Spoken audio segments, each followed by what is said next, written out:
We're back. Another week of Death of Funny Business. Welcome, everybody. It's My Tuesday. mum's dead and so is her dad. It's 5 o'clock on a Tuesday, which means it's time to talk about your inside feelings. How are your inside feelings? So great. Love my inside feelings. I've been really fucking around with my antidepressants, which you really shouldn't do. You should take them regularly on time. And honestly, it's bad. What's been happening? No, it's fine. I'm fine. It's just like, I know I'm playing fast and loose, and at some point I'm going to I don't know, crash or something. But it's all good. Basically, I realized I was going to run out before my therapist, my pharmacist can get my drugs. So I was like, I'm going to do one every other day for 2 days. Okay. But it's okay. So that's fine. What? I'm safe. I'm worried about you. No, all is well. She's all right, everyone. Just don't do it. It's just an emergency scenario. No. Anyone who's taking Stupid. don't do it. You'll get the tremors and the shakes, and you shouldn't do that. Today? We're both wearing very fancy shirts. Oh, today. Yeah, I was going to say today I feel like shit. Why? I'm really tired. Yes. And I have a sty in my eye. Goodness me. And I have no makeup on. You need to do a little eye bath when you get home. I've been putting What? compresses on my eyes. Hot little compress. Yeah. Hot little compress. But they get cold quite quickly. So I'm grieving my eye. Your little a nice healthy eye. Becky would like a nice healthy eyes back. I'm grieving my youth at the moment. Oh, okay. Before we tell the I people, know, I keep doing this. No. This is my fault. I started asking you about Don't things. fucking ask me, Tash. No. Do you want to tell the people who we have today? Yeah, we got Meghan. We've got Meghan Riordan Jarvis. She is joining us later on in the show. She is a trauma-trained psychotherapist, grief educator, and author.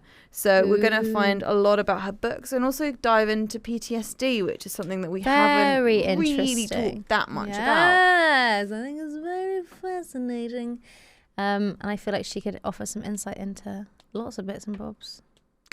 And essential questions about grief and loss. I would agree with that too. Right. Anyway, should we go? No, let's talk about you grieving your youth. Me, Tash. Have you just feel like it's caught up with you? Is this what's happening? You feel 25. We're not 18 anymore, Becky. We can't party like we're 18. I'm 26. Oh, God, you are. Becky turned 26. I'm turning 26. Think that I have just done a lot of adulting recently. And we've talked about this before, but I felt like, I had to kind of grow up, not as fast as you did. You lost your mum a lot younger. It's all relative. Okay? It's relative. It's not hey, look, guys, it's not a competition, all right? I know that I've been doing this for a while, and I was only 7, Tash, but it's all relative. You win. You win the death contest. Yay! Okay, tell us about feeling like your youth. But I feel like it was a lot of growing up quickly, and then I kind of got to live my youth in London, which was great fun, partying, doing lots of things I shouldn't be doing in all the right ways. Did you go? You went to uni? I went to uni. Oh yeah, but I didn't really live the uni life because I was still kind of in grief and it was just not really. There was a lot going on. Yeah, a lot going on. So London for me was let's party and let's be youthful. So I've had a great few years, right? Yeah, 1000%. But then I had to move, and I just feel like an adult doing all the boring shit of actually moving boxes and having to sort out bills and having to sort out life admin. This is interesting. And I just feel like exhausted. Yeah. And I just think sometimes I'm like, I just wish that I could ask my dad to come around and, help me with the boxes or give me some advice on where to move to or those kind of things. And I think that it's the combination of missing him and his input into my adulthood alongside just that it's really exhausting. Yeah. I mean, I think that's fair enough, Becky. So that's probably where my styles comes from. Fair enough. You've also had to move back because of dad stuff and all of this malarkey. So that's also going to have its own trials and tribulations of feelings and what have you. So again, I think it's okay. It's so fine. I just it's I'd fine. be honest I just want to it. like, I just want to like scream a little bit. I just it's fine. a little bit. Just want to scream into a hole like for the rest of the day. I just thought I'd be honest about it. No, I be honest. I'm gonna come on here and be all smiley, and I am smiley. I'm actually of fine. course you are. But I just thought I'd come on here and be honest about 1000%, as you should. about my week. How about you? How about me? Lot of complex feelings around internalized homophobia this week. Okay. Deep. Okay, as a pansexual, bisexual, whatever you want to call me, queer lady who likes to date the male sex and the female sex and anyone else in between. Sometimes when I've been dating boys for a bit and then I date girls, I get this weird little thing where I almost like, I can feel it happening where I'm like, and I've been talking about this in therapy, it's all good. It's just a really complex thing. When I'm with a boy, I want to be with a girl. When I'm with a girl, I want to be with a boy. It's bad. Okay. No. What is that? What can I ask? Can I tell you what it is? Yeah, and then tell me. specifically when I'm with a girl, I get this thing where I'm like, well, somehow I've lost. And I've been talking about it a lot in therapy, and it's fucked up, but it's genuinely the patriarchy.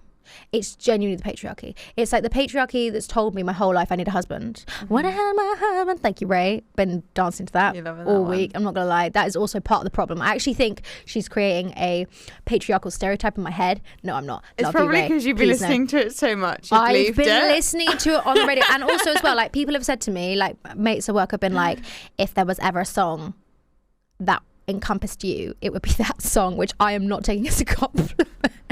But I talk about like, where the fuck is my husband? Like, where is he? But you've always done that. You've always been like, I'm ready for love. I want to meet my husband. I know, but then I'm also like very open to being with women. My greatest love was women. Yeah, if you're listening, you know who you are. Well done.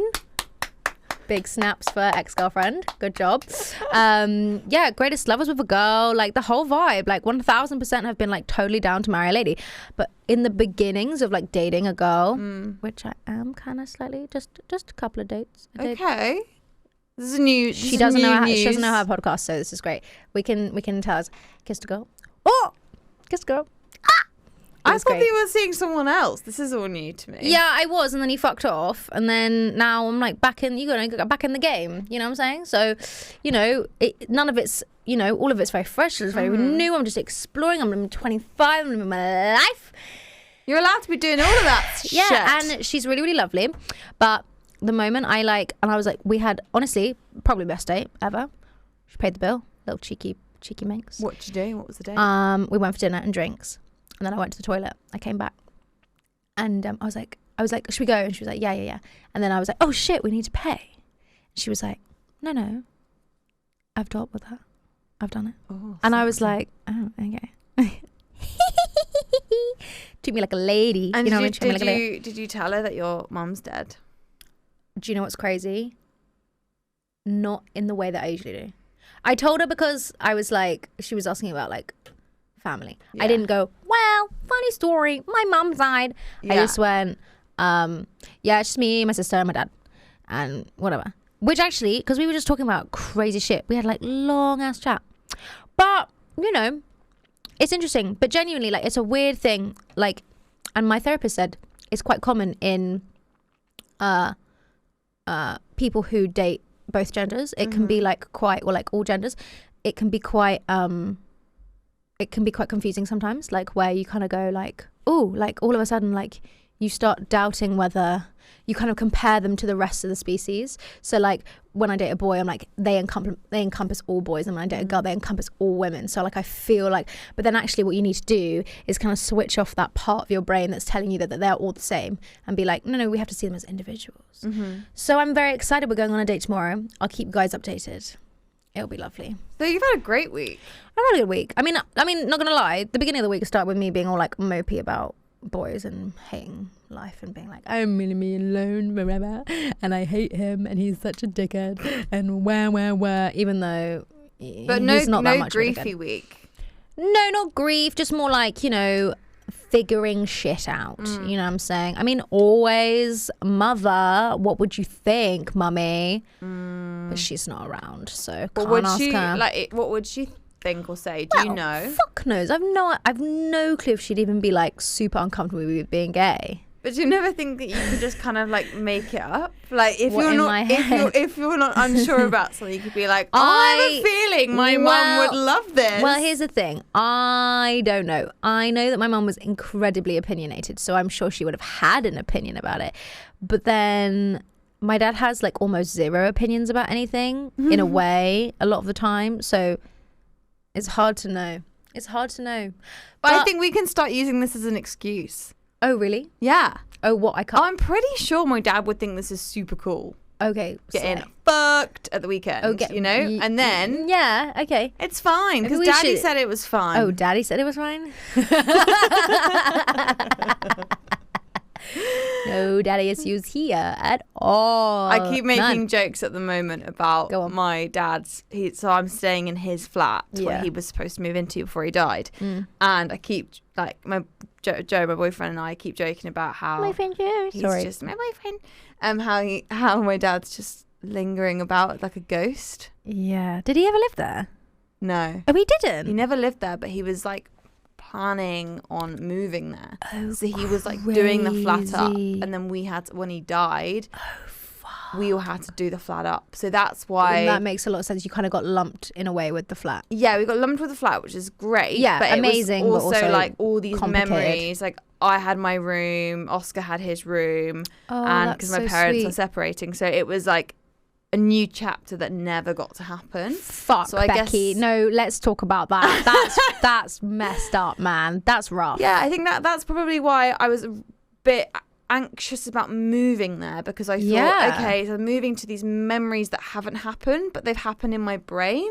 Like I was so sure I could visualize my life there with my dad and my brother, and it was going to be a lot of change, and that was difficult in itself, dealing with divorce, right? I mean that's 1,000%. Grief that's of, like, its parents. own situation. And then he kind of like, I think I was driving him back and forth from the flat and then to hospital appointments, and it was all kind of happening at once. But for him, this flat was like the light at the end of the tunnel. It was a focus that, you know, it gave him purpose to kind of continue. And then he fucking died, so he never got to live there, which was sad. But Becky, I'm there, so that's what I mean. He's sort of just hanging about. He's the ghost I can chat to in the night. Yeah, for sure. I scared. feel like these are very, very heavy, real feelings. I feel like it's very real. Like this is very raw, and like it makes a lot of sense that you're feeling all kinds of feelings, because it's not just a scenario where it's as simple as like, they died, I got a home or whatever. It's not the same, especially if you were like driving him to and forth. Yeah, I mean, it's definitely very involved in it. And I think also what people don't realize is that what comes with like inheritance in itself is like so much, like it's amazing that you get whatever. Well, it's not your parent, but it is something. I would, but then I have a house, but I would like a mum. Thank you very much. Exactly. And there's the admin that comes along with that shit that's also really exhausting. And that's kind of what makes life a little bit harder, but I'm good. Liar. I don't know. I feel actually like I'm enjoying being there. Like part of me feels like it's nice, and also it's nice to be back. Is there. And nice to be back where we grew up in a way. Yeah, it's nice to be over there. Yeah, you go see Tabby. I know. She lives very close to you. I've got people to see. Yes, go see Tabs for Twinks. And we are back in the studio, and on Zoom today we have Meghan Riordan Jarvis. Hi, can you hear us? Oh, have you popped it up? We can't quite hear. We can't hear you, Meghan, but that's fine. We can hear you, but we're gonna hear you soon. Yay! I sang a little song, and all is well. I loved your song. Thank you so much for having me, and sorry for the technical. No, absolutely not. It's complicated stuff. I don't know what's going on half the time. Becky's in charge of the buttons. I do nothing. For some reason. How have we found you today? Are you doing well? Yes, yeah. It's a holiday over here, so I have 3 teenagers and they're home, so that always adds a level of, chaos, which is exciting. Are you celebrating Rosh Hashanah? We are. So Shanatova, sister. Exactly. Yay. This is the happy holiday. Yes, we don't even have to atone for anything. No, we don't have to do anything. We're not Jewish, but we celebrate all of the holidays. Wait, here. You're not Jewish, but you celebrate the holiday? Shockingly, we celebrate the holiday, meaning we get it off from school, which Oh, is a fun. remarkable, yeah. Okay, So well, that kind of it's works. remarkable here in the U.S., but in Montgomery County, where I live, just outside of Washington, D.C., they get the day off for the Jewish holidays. Wow, I fun.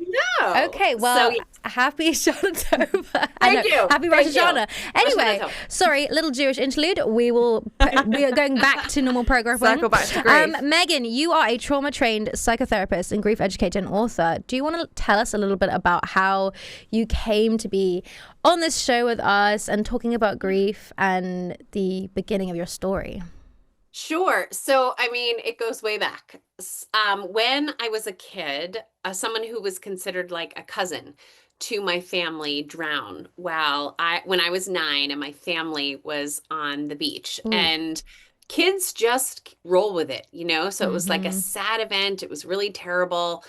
And then we did what we did way back then, which was we didn't really talk about it anymore. And so as I grew up in life, I had what lots of kids who go through significant events but don't know how to process them, a lot of like, oh, I'm just not like other kids.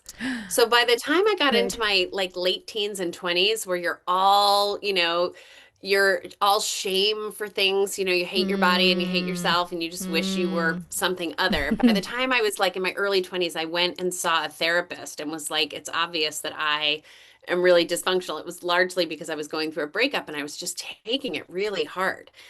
Right? Yeah. And I was like, other people seem to bounce back from this nonsense faster than me. And I walked into this office and the woman said to me, well, I mean, first of all, I just cried and cried about how life was never going to be good again because, this lost love.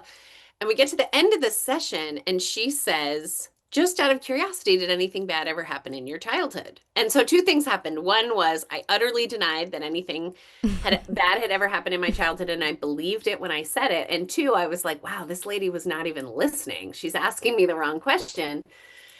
And then I walked home to where I lived, which is like a long distance. And on the walk home, I was like, well, wait, I mean, Chris died when I was 9. I wonder if that's what she means. So I had fired her in my head already. And then I was like, well, I'll just go back and ask if that's what she means. And I went back and she was like, yeah, no, I knew that something had happened. And I was like, what does that mean? And then she unfolded over the course of many years. I was in therapy for a long time, partly to help my own functioning and understanding of like why my central nervous system was such a wreck, why I was so sensitive, why I was always like predicting doom and gloom and nobody else around me seemed to do those things. She was like, oh yeah, no, that is the hallmark of kids who've lived with profound unprocessed loss. Oh no, that's an indication of childhood trauma. So it made me feel really like less terrible, even though what she was saying was you've been carrying around these terrible things for a long time, and more hopeful. And so then I trained to become a therapist because I had fallen out of love with this breakup, but fell in love with therapy. And it was just magic. It was total magic. It taught me a lot of ways to be. And I thought, I have figured this out. I now know all the things. So if anything bad ever happens again, I have like a lifelong life preserver around me and I won't ever have to feel bad again. And I'll never have to go to therapy ever again. Shockingly. So then my dad died in 2017 of cancer, which was very sad and very hard, but sad and hard in the way that they sort of make it look like in the movies. Like it was, it took up space in my life and it was challenging, but I didn't like fall off the horse of my life on account of it. 2 years later, when I was on vacation with her, my mom died suddenly in her sleep unexpectedly. And that was just the absolute opposite experience. It was like the center tent of the circus just falling and like everything, it all goes down. And again, 2 things sort of happened. One was I got really sick. I got physically sick in my body from both that grief and probably some of the splinters of unprocessed grief that I had been carrying. It's not like I only had those 2 losses in my life. But also I got super furious because my grief showed up a lot as anger. And people often think grief is like crying, but grief can be lots of things. Yes. And mine was anger. And I was like, why in the world do we not tell the truth about what profound loss can really be? I couldn't remember things. I was throwing my back out. And so as a clinician, and I'm trained as a trauma therapist, so I know how to help people when these things happen. I just didn't know what it felt like to be in a body when it was happening. So when I actually checked myself into an inpatient treatment, and I know, which is the thing I'm the most proud of in my entire life. No, that's really amazing. That really is very cool, because I think that's a really scary thing to do, but that is petrified. Yeah. I mean, the book over my shoulder, The End of the Hour, I wrote a memoir about it, and I'm pretty descriptive about, getting on the plane and just not being convinced I was going to make it there. But then I was on the receiving end of all of those treatments that I do with other people. And when I came out, I was like, we can do better. We can do better. And so there are folks that say you can't teach in grief and loss because it's too personal. But you absolutely can if you teach it the way we teach it on my team, which is like a health class. We teach what happens to the body and the mind when you go through profound loss. It's as much physical as the classes that we teach on puberty, or the classes that we teach on pregnancy, or on sex, or on nutrition, or on exercise. And so that is my little soapbox that I stand on. So I've written, the other book that's over there is the clinical book, Can Anyone Tell Me? Which has every question in there, which is like, can anyone tell me why I can't remember anything, to can anyone tell me why I think that butterfly is my mom?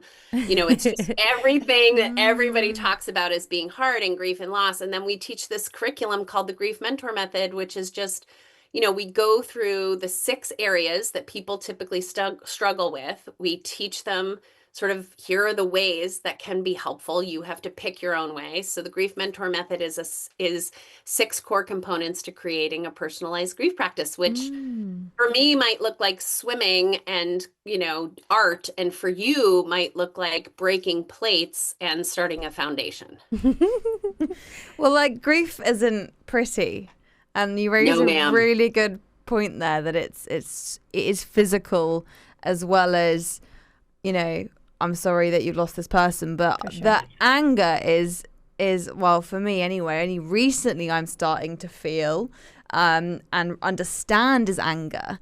So you're going through all the kind of emotions that like children and adults can experience then through grief in your book. Yeah. So, I mean, this book is really geared towards adults, but in some ways kids are so much simpler, because part of what kids are doing is they're trying to process something that they know they don't understand. And adults don't understand it any better, right? Like, most of us, when I lost my mom, I was like, God, do I think she went to heaven? Like, I got to sit down and think about this. Like, what is quantum physics? The energy that gets recycled. Like, is she in the wind? I mean, kids are great with magic. They're good with. So some of what we're looking at with kids is just having a discussion so that they can land on something that works for them. And we have that in the Grief Mentor Method. We have translation. How do you tell yourself the story of what happened? How do you position, and for me, for a long time, there was just a lot of anger. I was angry that other people seemed to be able to live normal lives. I hated that. Right? Yeah, that's I mean, we've talked about that so much. Like, the concept, I'm like, I literally say to my therapist all the time, I'm like, it just seems like everyone else is just waddling around, like everyone's fine, and I'm like really struggling, and I don't understand why. And she's like, because your mum died, you silly, goose. But that's so real, because, like, I always think of it as a track, like we're all kind of running laps on a track, and you don't know what lap somebody else is on. But I had these moments. One was I was sitting on my porch and I was watching the UPS guy, the delivery guy, dropping packages at people's houses, and I'm like, look at them just getting toilet paper to their normal house. Yeah. And I really had this kind of like rage at this lovely guy named Aaron who drops our Amazon packages off. Poor Aaron. Because he just was the epitome of normal to me. And then I would occasionally like take the train or the bus, and I'd look around and I'd be like, I bet you all just have, you just go to work and eat your yogurt. And you're satisfied. But in reality, there's 8 billion people on the planet. Every single one of them is going to hit this lap at some point in their life. It's not going to be the same. And it's not that there isn't some that is blindingly more difficult than others for people, but everybody will come to understand. Everybody will hit that moment where you have to learn to live without something you can't live without. And for me, that really was my mom, for many people. And that was also shocking. I didn't know I was going to feel that way. I was close to my mom, but it's not like I called her and said, I need your advice in order to make my life decisions. Like, I loved her, but boy, I was really taken out at the knees at just how many things, how she was a North Star and how I oriented so many of the choices that I just passively and, intentionally made, particularly since my dad had died, because I was also kind of checking in on her. But yeah, that anger is real. And with kids, it can be they're throwing trucks, and they're not saying I'm throwing trucks because my brother died. They're just throwing they're throwing their little trucks. And so you do have to support them by saying, oh, you have so much energy in your body right now. It's been collecting. And sometimes, sadness feels like madness. And there's such great kids books out there. I actually find, because I have a degree in in child development, so I've worked with little kids. I actually find adults are the ones who have no idea. They'll not have slept in 18 months, or they'll have, diarrhea for 18 months. They'll have seen a gastroenterologist. They'll have gone to see some sort of specialist for migraines. They'll end up in my office, and I will ask the not so brilliant question, what happened 18 months ago? And literally what they will say, particularly men, will like, well, my dad died, but that doesn't have anything to do with it. This is all physical. It's nothing to do with my dad dying. Yeah, that's and got nothing to do with me. I had a CEO one time say to me, like, I don't really believe in that mind-body nonsense. And I was like, okay. Sure. I was like, do you believe in, I literally said, because I can be a little spicy, I was like, do you believe in gravity? Like, it's not an unproven thing. We have a nerve, the vagus nerve actually connects our brain to our bodies. What do you mean? You don't believe in the vagus nerve? Like, what are you saying? It's just wild, isn't it? I do find it because well, I'm gonna say it. I have a 60. How old is Daddy? 68-year-old. I think he's 68. I don't know. How old is it? 68-year-old father who has like really struggled with me going to therapy and finding it really confusing, but then also being very aware that it's helpful, but also like really just like, but I don't understand it and you shouldn't do it, but because it somehow means that I'm wrong, or somehow means that it's like it's wrong or something. And I said to him, when I first went back to therapy like properly, he said to me, "Why are you doing it? You're not sad properly anymore. Like you're okay." And I said, "Yeah, but it's the same for me as I think about it like you go to the gym for your body, you go to the gym for your mind." If you think about it like that, and then he kind of looked at me and was like, I could tell that he agreed. He understood what I was saying. No. I could tell he completely understood what I was saying, but he was really not. He was like, well, fine, and like just walked away. And I was like, but yeah, no, I find it really, really fascinating. And I deal with a lot of physical symptoms that I think are a lot to do with stress and a lot to do with having been in like severe traumatic response since I was a child that have now kind of like popped up, especially since I think once you stop uni and once you stop school and you suddenly are just given this like beat to stop. Yeah. It all pops up at the age of 22 when all of a sudden you're like, oh, I have an adult life and I'm not like shackled to a schedule. I wonder if you could talk a little bit about how we store things so physically in the body, why that happens, and also how can we, I mean, obviously it's not a simple question, but how can we start to get out of those scenarios? Because I know for me, chronic pain is something I deal with a lot, and it's one of those things where, and like physically, my acid reflux stuff, like I just, anytime I get stressed, I just puke for a day. And like, I think that to echo on that, like how, have you seen any, like a trend in any of these symptoms that people are experiencing through grief as well? Well, so what I see, I actually put this up on my Instagram the other day because I have one of those kind of ADD minds that all of a sudden has to take a big piece of paper and put all my ideas down. What I have been seeing lately is a crossover in symptoms. So people who have ADD when they're grieving are talking about the same symptoms that some women in menopause are talking about. And people who are in menopause, the symptoms for menopause are identical to the symptoms for grief, except in grief, you don't typically have hot flashes. The way in which you see ADHD get worse or maybe quiet when someone is going through a traumatic event is very curious. So when you do a assessment for trauma and an assessment for ADD or something like any kind of neurodiversity, boy, oh boy, you can end up diagnosing yourself with sort of several of these things. And to me, I sort of feel like this is world religion. Like we're all talking about the same God under, using a different book, meaning we grieve with our bodies. We're neurodiverse with our bodies. Menopause, we experience that in our bodies. And we have 12 physical systems in our body. So our digestive tract is one, our respiratory tract is another, our reproductive tract, my favorite, which people don't remember, is the integumentary, which is your skin, nails, and your hair. So we have these 12 systems that nobody remembers because we learned about them in grade 8. But each one of those systems can be the place that and you said it just a second ago, stress. So I hate the word stress because stress, oh no, you're fine to use it, but you used it in terms of grief. But most people say, well, I'm really stressed out. And that kind of sounds like they have a deadline at work. Yes. But if they said, my dad died 10 weeks ago, it sounds totally different. And we have a totally different understanding. If you're stressed out, I might say, oh, you might need to go for a run. If you say, my dad died 10 weeks ago, I might say, let's get a coffee. Right? And so the 12 systems of the body each have ways of dysfunctioning.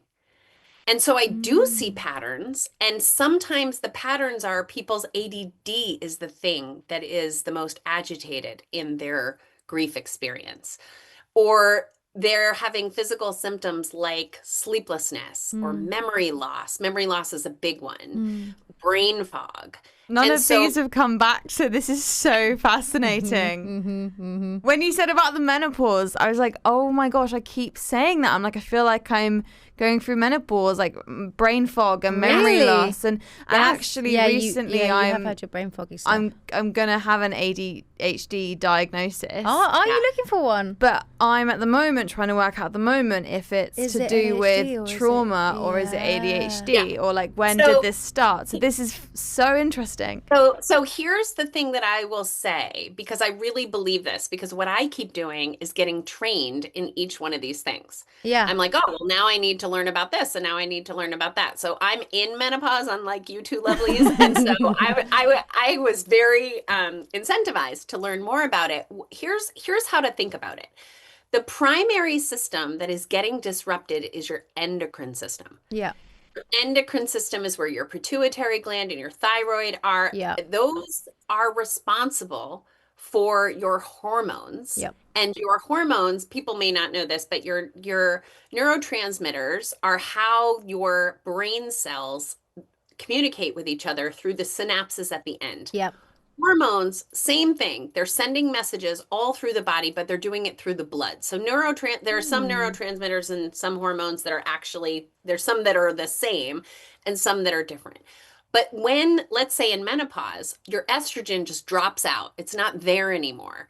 The hormonal conversation inside your body gets all screwed up. And it kind of can only get screwed up a certain few ways. So whether the hormonal disruption is because of menopause, whether it's because of something agitating your neurodiversity, which, by the way, there's no such thing as neuronormal. Not really. It's just to what degree are you neurodiverse? And a lot of women in menopause are discovering that their ADHD symptoms are so much higher because the estrogen is what drives dopamine production. And dopamine production is what makes you feel just kind of like okay. So estrogen gets interrupted in menopause. In trauma, the dopamine still gets interrupted, but it gets interrupted in a different way. So the endocrine system for folks is taking a hit, and we don't know how to get it back settled. We don't know how to say, how do we get it back into regulation? So have all the tests done, because, you know, for me as a grief specialist, there are a lot of women in their 50s whose parents are dying. And so, and they're in menopause and they're grieving. And if they go to a menopause doctor, which we have a big movement over here, so we're getting educated, they'll get HRT, they'll get specialized hormones. And that's only going to take them so far. They may suddenly be sleeping, but they may not, because the disruption in their sleep might be about grief.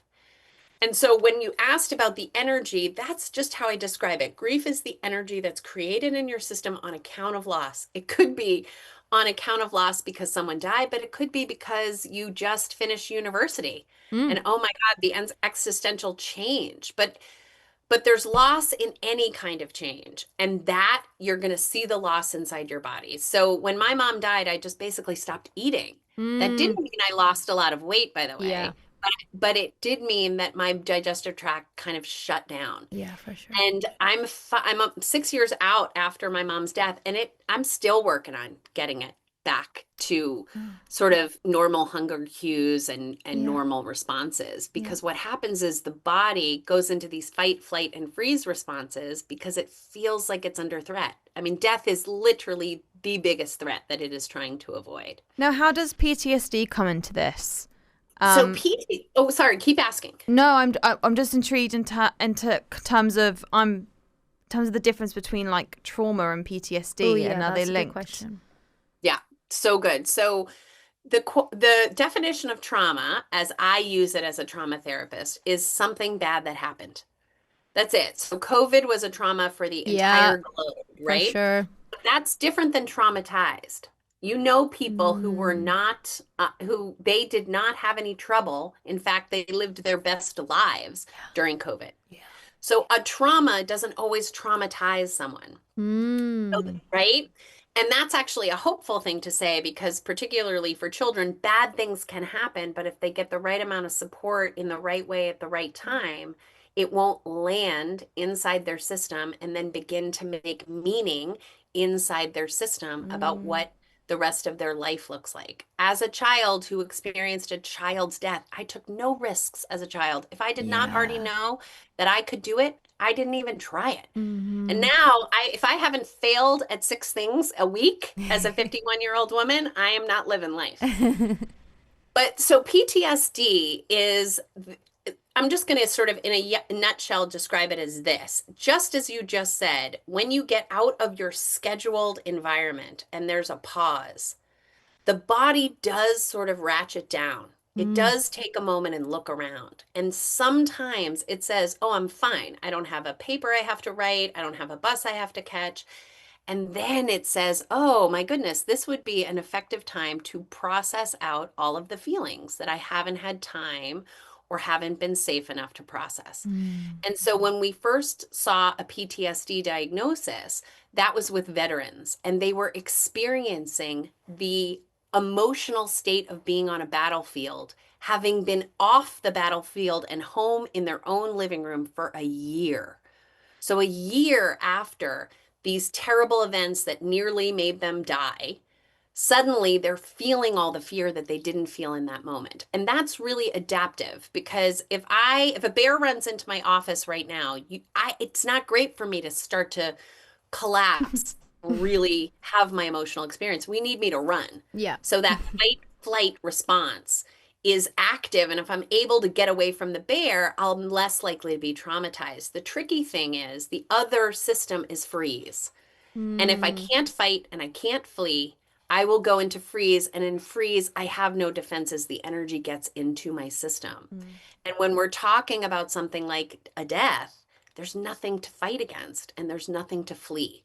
So we are more prone, more likely to have that energy land inside of us. And listen, this is just the truth. No one has ever taken a class on grief and loss. They don't exist.